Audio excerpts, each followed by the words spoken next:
We are in the era of transformation into electromobility. We are talking about this issue with Mr. Attila Szabó from Ford Poland. Ford is strongly focusing on electromobility. What plans do you have for the development of the range of electric vehicles in Poland, where these cars are still not very popular? So, dzień dobry, first of all. Yeah. So, I think first of all, we have the range available now. So, in the last couple of years, we continuously developed new models to be able to be in the market in the right time. So when this transformation really starts to move.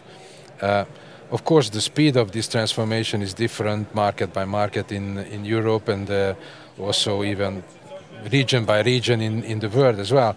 And I think in Poland is definitely slower than I must say in all of the other markets, more or less in Europe. So if you take that point that I think in the first quarter it moved from about 3% up to around 5%, the passenger vehicle electric penetration, and on commercial vehicle, unfortunately, it moved back to around 1.8%. It's not definitely a strong result, while in Europe it's around 17%. Yeah. But for the EU compliance, you need to be 20% plus, unfortunately. But what we have, we've got the range. First of all, we've got very modern vehicles. So from on passenger cars, from the Puma Gen E, which is one of the most efficient electric vehicle in the market now. You can do 10 kilowatt hour per 100 kilometers. So that's a strong product. From the Puma Gen E up to the Explorer, which is a compact SUV, the Capri, which is basically Mondeo size, and the Mustang Mach-E, which is our flagship. So we've got now an electric vehicle for everyone.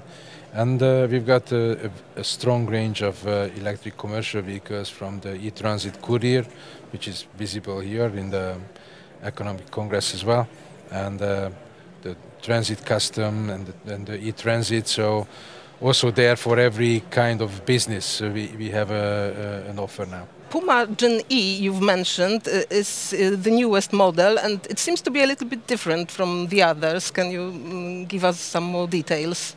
Yeah, I think what we try to achieve with the Puma Gen E is to, of course, we listen to our customers, and our customers said that with this size of the vehicle, with a small SUV, they make mainly shorter distances, and they drive a lot in city.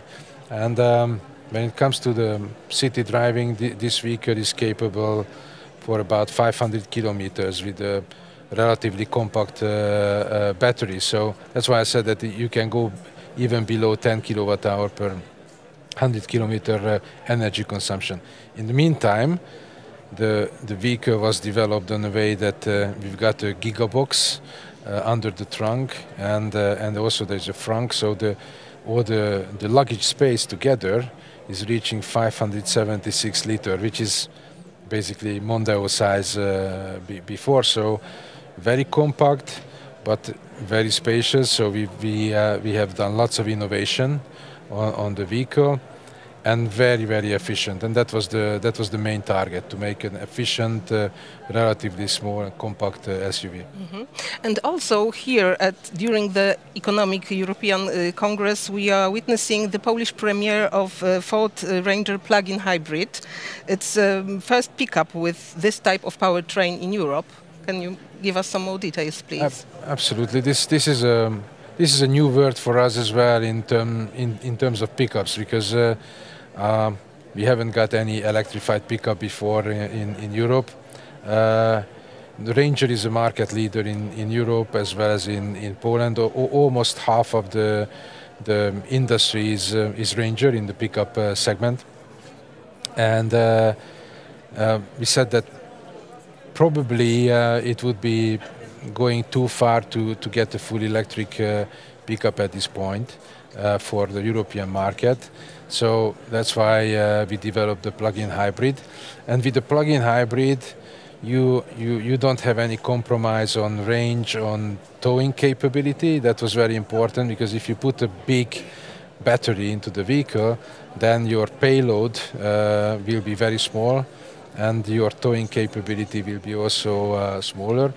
But this vehicle is very capable from this perspective, and it's still a high performance vehicle. You have more than almost 700 Newton meter torque, which is huge. So I'm sure our customers who grew up on diesels in this segment will be surprised by the capability of this car.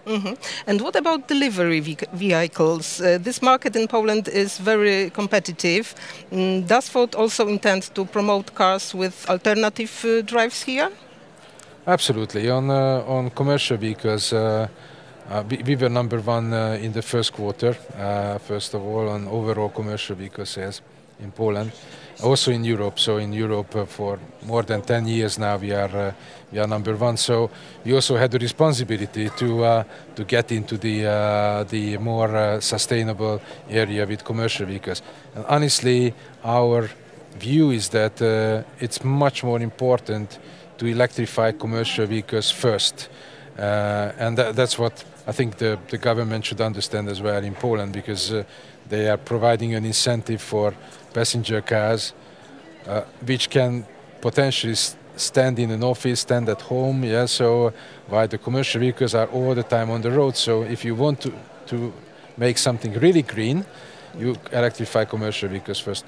And we have not only fully electric commercial vehicles, which I mentioned in the beginning, but we have plug-in hybrids as well, which is quite rare. So if someone is really afraid or has a use case where you need more range for the vehicle, you can have a plug-in hybrid Transit Custom or Transit Connect, and then you can go in a very long distances as well without having a diesel.